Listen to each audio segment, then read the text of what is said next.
Hi everybody.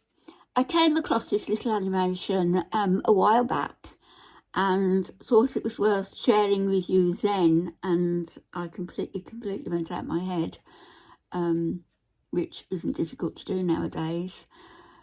But I've remembered and I'm sharing it with you now. So before I do you recall the book that these lines came from?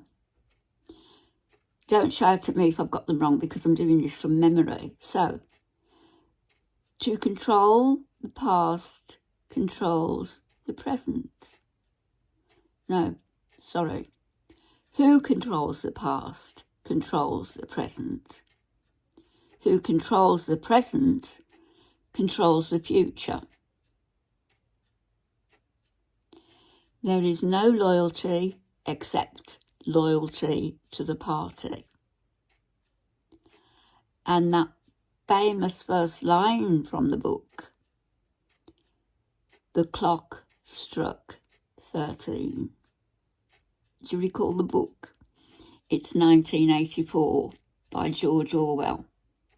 Very, very frightening book, predicting about what the future would be like. And we're not too far from that, are we now? With demands being made of us, wars going on, governments ordering what we should have injected into our bodies. What next? Microchipping human beings? Is that too far off? It's one that tries to control every aspect of life. How people spend every minute of their time, even in private, who they can associate with, what they're allowed to say. A totalitarian government even tries to control what people think and what they believe. George Orwell wrote 1984 in the late 1940s. What he knew about totalitarianism was based on the Soviet Union and Nazi Germany. Those governments had come into being not that long before, and they weren't very well understood yet. What Orwell was trying to do with 1984 was to give his readers a clear picture of what life would be like if a free country like England were under totalitarian rule. We're not free. 1984 takes place in London. The London in the book is a depressing place. Yeah. There's never enough to eat. True. The food's disgusting. There aren't enough clothes or shoes or anything to go around, and the city is pretty dilapidated. Again, for the poor. Except for these giant pyramid-shaped government buildings that rise above the landscape. There's some sort of war going on, though no one really understands what it's about. Rockets against the frequently poor. Explode in the streets and blow people to bits. The worst part is that the government is always watching everything people do. There are these posters of Big Brother, who's supposedly the leader of the government, that say, Big Brother is watching you. There are thought police who have hidden cameras and microphones literally everywhere. The government can watch you in your home, through your TV screen, and you're not allowed to turn your TV off, ever. Let me just say something here when he talks about thought police. And I'm not giving my opinion about being pro or anti women's rights here. I'm just saying what actually went on in a London street. There was a lady standing outside a clinic that offers women terminations. She wasn't protesting. She wasn't doing anything. She wasn't even right outside the door of the place. She was, I believe, just on a corner or on the street. And she was standing there with her eyes closed and, her hands together, not saying anything, just standing there. And somebody or reported her, or the police drove past her, and the police came over to her and said, what are you doing here? And when she answered, I'm just meditating, I'm just thinking. And the police said, are you praying? And the woman said yes, answered yes. I don't know whether there was another question involved there, but basically she was quietly praying with her eyes closed, not disturbing anybody. She was arrested and hauled off to the police station. So that is actually happening. Actually happened.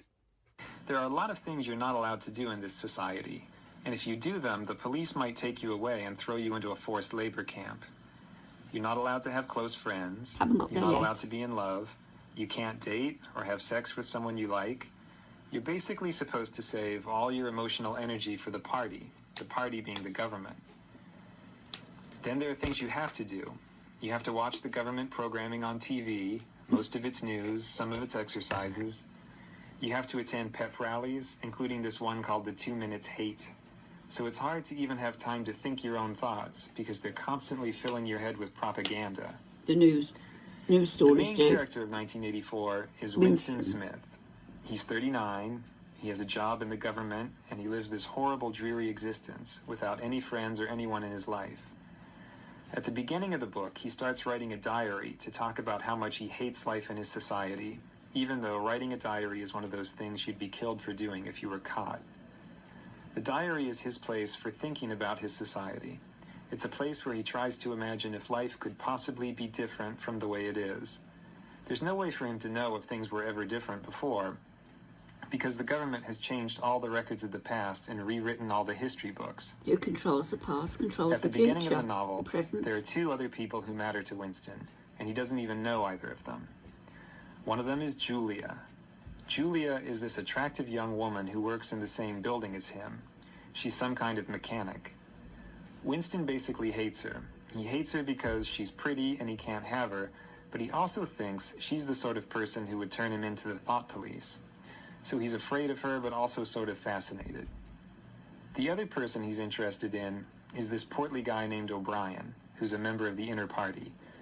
That means he's a boss, much higher up than Winston. Winston should be afraid of this guy, but he gets the sense that O'Brien is intelligent, so he has this yearning to be friends with him. He thinks O'Brien would understand how he feels about life. The book takes a turn one day when Julia slips Winston a note that says, "I love you." This note completely rocks Winston's world. Of course he's interested. He can't wait to get in touch with her. But it's very hard for them to say two words to each other in private with all these spies and cameras everywhere. Finally, they do manage to get out to the country, and they start this mad love affair. The love affair makes them both very happy. It's dangerous because they could be killed or sent to labor camps if they get caught, but that makes it more exciting. At last, Winston has someone who understands him and who hates the party as much as he does. But Winston needs to go that extra step. He's rebelling against the party privately by having the secret affair. Now he wants to go to the next level and be an active rebel against the government. He gets his chance one day when O'Brien invites him to his apartment to look at something work-related.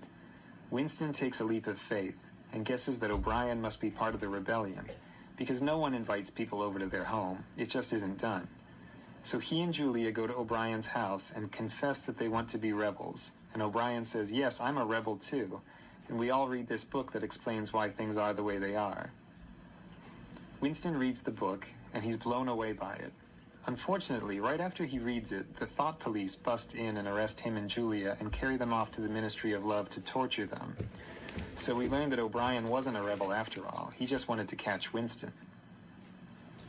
In the Ministry of Love, they torture Winston in all sorts of horrible ways. They break his bones and his teeth, they use electric shock, they starve him, and on and on. He tells them everything he knows, he confesses to everything they ask him, and he tells them everything he knows about Julia. After torturing him over and over, O'Brien finally tells Winston what it is that the government really wants. What they want is to have total power over the minds of people like Winston. They want people like Winston to say 2 + 2 = 5 and really believe it, not just say it to avoid a beating. For the government, it's purely an exercise in power. They're not trying to control his mind for some other purpose. They just want to exercise total power over people's minds. They're doing that now. They finally do break Winston completely in this place called Room 101, where they do whatever it is you're most afraid of. They lock his face into a cage and threaten to let these rats eat their way through his face. He has a phobia of rats, so he loses it and says, "Do it to Julia, not me," which is a complete betrayal of what's most important to him. The government has taken his last shred of integrity. After he does that, they let him and Julia go. The thought police don't care about them anymore. The two of them meet on the outside, but they can't love each other anymore.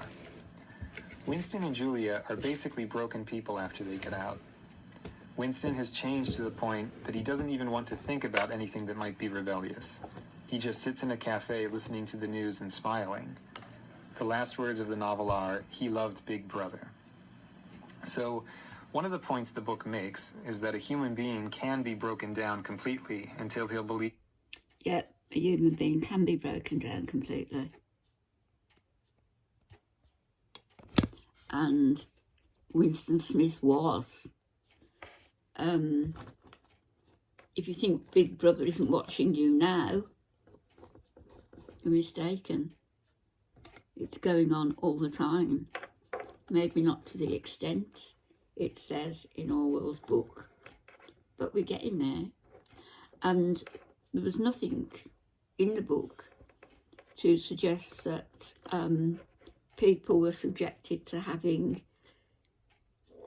inoculations or other intrusions into their physical body like is experienced nowadays by some people, certain people. And believe me, those jabs have taken a toll on members of my family, and I'm not happy about it. Not. See you all later.